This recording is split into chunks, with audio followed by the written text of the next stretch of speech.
Today we're going to be looking at AC voltage, DC voltage, and why your computer oscilloscope may be misleading.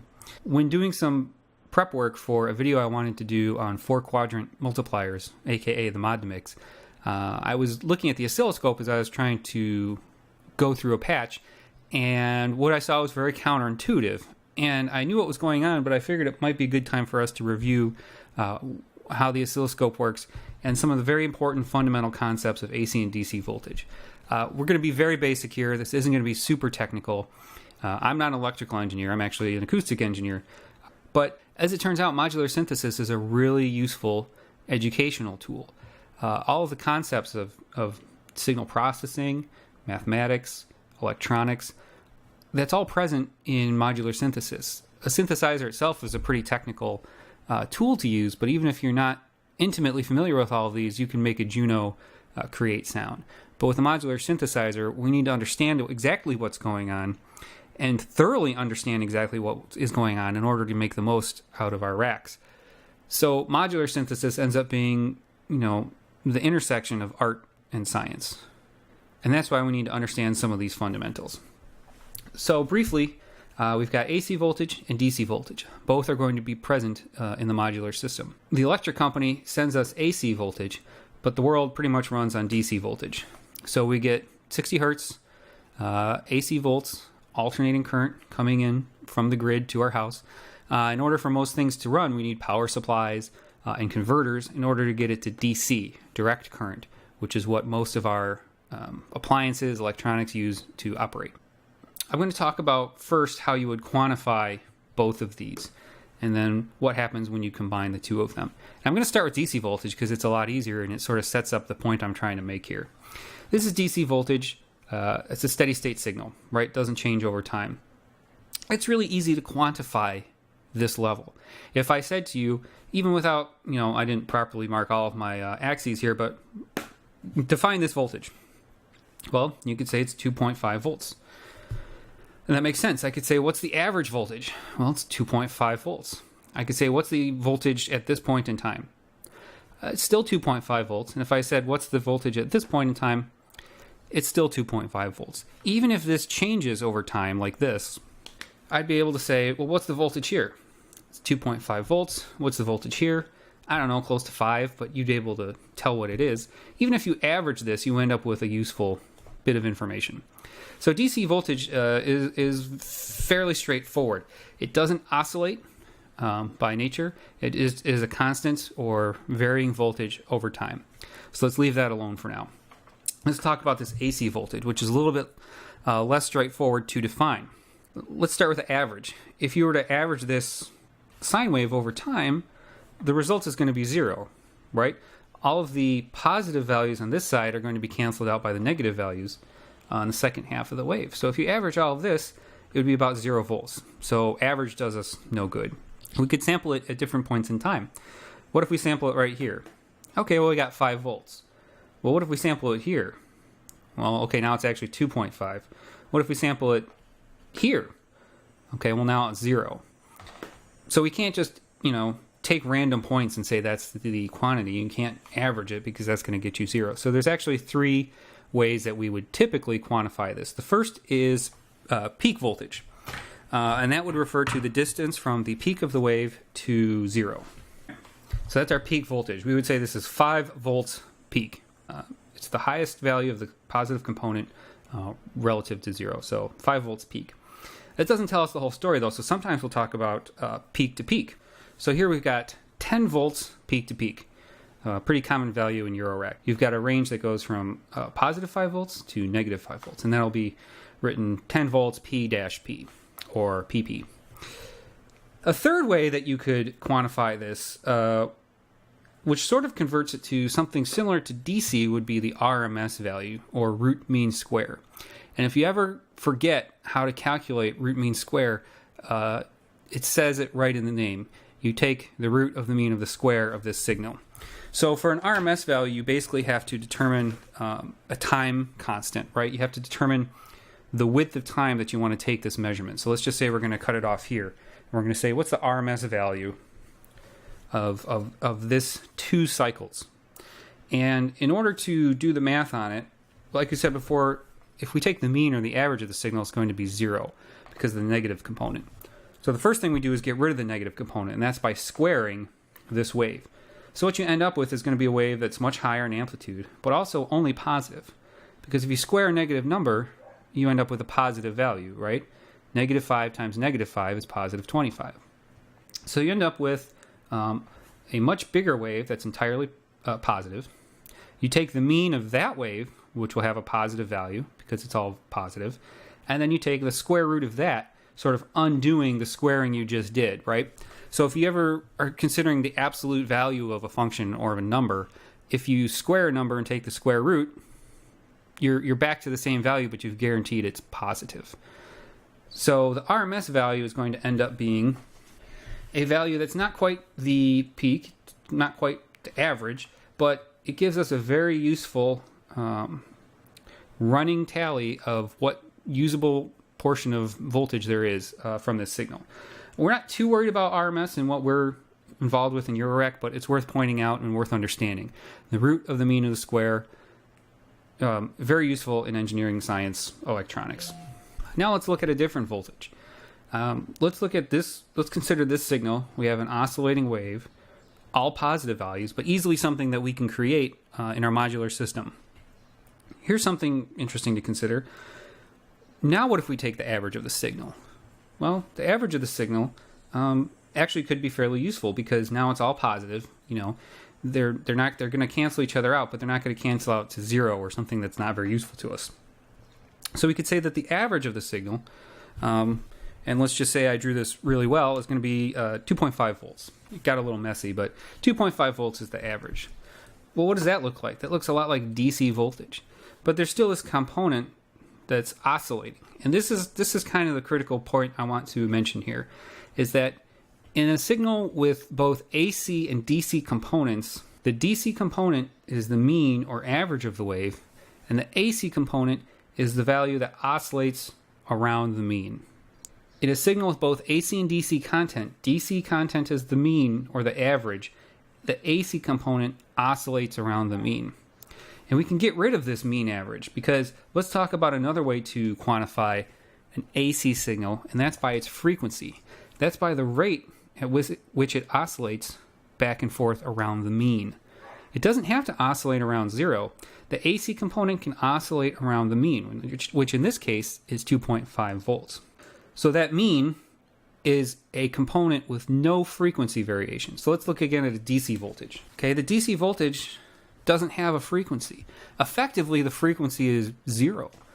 We could have a voltage that oscillates up and down at a frequency of, let's say, minutes or hours. So in the scope of one plot, let's pretend this blue line is an AC function, but it oscillates on the course of minutes or hours. It has an extremely low frequency component, almost DC, but given enough time, you would see that it's alternating around a mean. But let's focus back on the fact that DC is effectively 0 hertz. That means that it has a frequency that we can filter out like anything else. So let's consider the concept of a high-pass filter, right? So a high-pass filter's job is to block low frequencies in order to let high frequencies pass. So for all intensive purposes, 0 hertz is a very, very low frequency. So a high-pass filter is very effective at getting rid of DC. And in fact, that's what happens on a ton of electronics, amplifiers, pedals, modules, especially anything to do with audio that has speakers attached to it. You want to get rid of the DC because that could have damaging effects on everything down the line, especially speakers. Imagine the cone of a speaker that goes back and forth.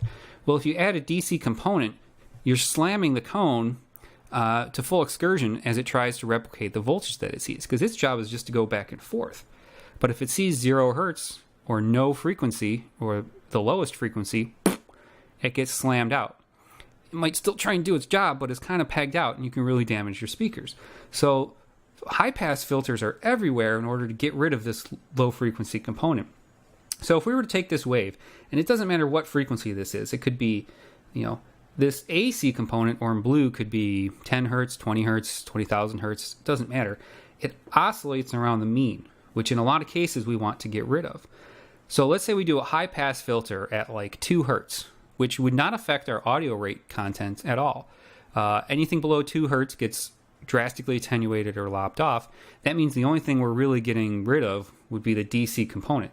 So this signal would remain entirely unchanged, but it would be shifted down to oscillate around 0 volts. Our high pass filter, and this is how you can represent a filter, right? Here's your cutoff frequency, amplitude. It's a makeshift plot, but the point is anything below the cutoff frequency gets taken away. So you end up getting rid of the mean while the voltage that oscillates around the mean remains. Okay, this is really important. Also, the bit I mentioned before about DC filters in audio applications is really important because in most modern setups, what's the first thing we do, or rather the final thing we do with our modular synthesizer signal, is we send it to an audio interface.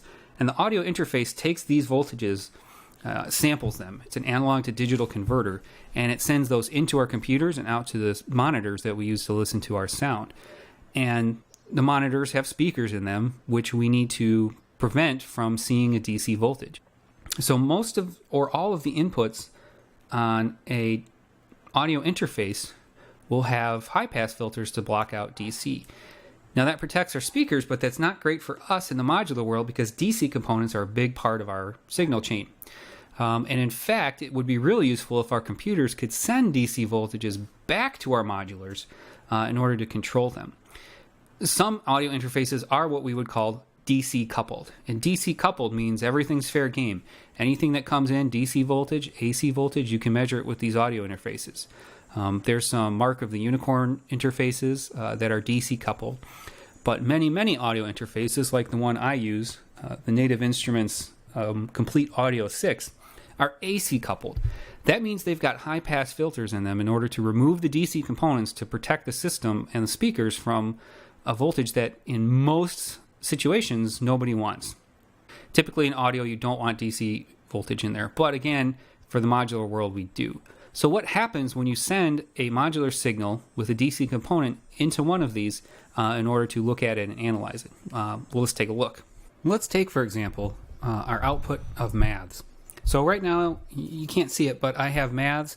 I'm taking the sum output, which means I have the combination of channels 1 through 4 going out, but right now I only have channel 4 oscillating. And what that gives me is this sort of a triangle wave that I can adjust the attack time, the decay time, rise and fall settings for a wave that is longer or shorter, but this is the output from MADS. And already you might be saying, well, that doesn't look right, because MADS only puts out a positive signal, not a bipolar signal. It should only be unipolar or positive. Well, I promise you this is MADS, even though it's not on video, because I'm working on how to best do overlaying different things, but trust me, this is MADS. This signal, as we said before, is a combination of a positive mean and an AC component. So MADS is oscillating around a mean, and the mean is not 0. Because it's unipolar, it's always going to be above 0. So you're going to have a signal that this point should be here, and it should oscillate like this, from 0 to a positive value. But when you see it on the oscilloscope, it ends up being like this. That's because, and this is the point I want to make, most audio interfaces, and including mine, there's a high-pass filter which gets rid of DC content. So when you're looking at something like this, or a rectified wave, or anything that should be offset positive or negative, it's going to look not like you expect it to. In fact, the reason I have the sum output is I'm going to add a DC offset, right? So now I'm turning up channel 2. Okay? Now you can see there's a little bit of a settling that goes on. I'm going to move it down. I'm going to move it up. But if I was actually reading DC, that signal would exist up here. But it doesn't. It exists down here, oscillating around the 0 point. So I can futz with DC voltages all day long. In fact, let's do this.